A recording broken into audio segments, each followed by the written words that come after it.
DJ SNK Kasbe की हवा कुकुर फिर तोरे गान में चुनना लग का अब ना घमासान लड़बे तोर सारी इच्छा तोरे गान में डाल दे काहे से कि बेटवा एक बार बजाई तो तोरे घर में खलबली मच जाई। DJ SNK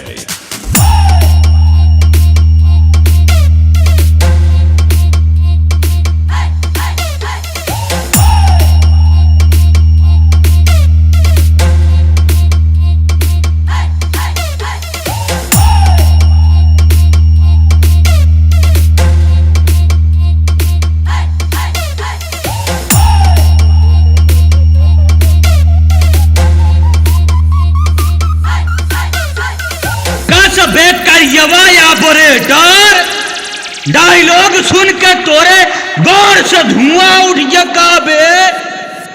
बंद करे अपन पुरन का डायलॉग ले बे हमार नौका सुन भाग जाबे नहीं तो इतना तोड़ेंगे कि अगले जन्म में माँ की कोख से क्या बाप की तोप से भी पैदा नहीं होगा। DJ SNK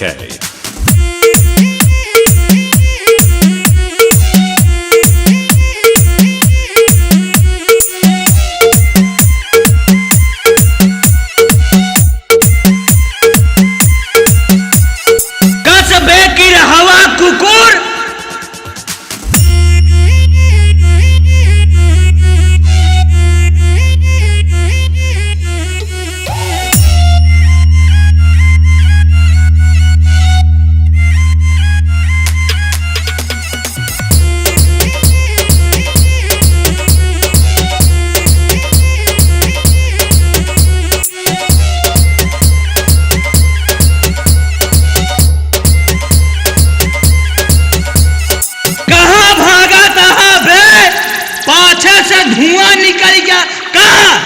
एक बार बजाई तो तोरे पूरे ग्रुप के आई रोवाई। DJ SNK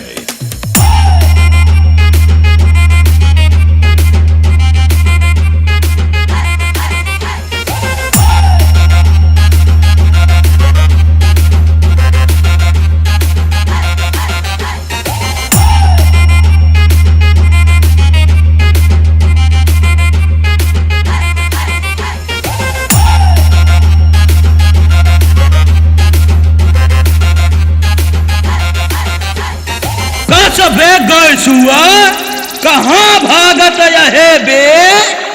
आज तोहार अरमान पूरा कई देव और बेटवा इतना तेज बजाई देव कि बेटा तोहार कंपटीशन के सपना तोहरे भीतर ही जला के राख कई देव। DJ SNK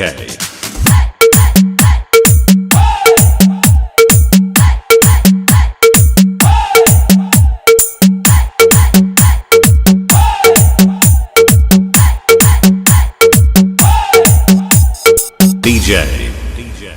SNK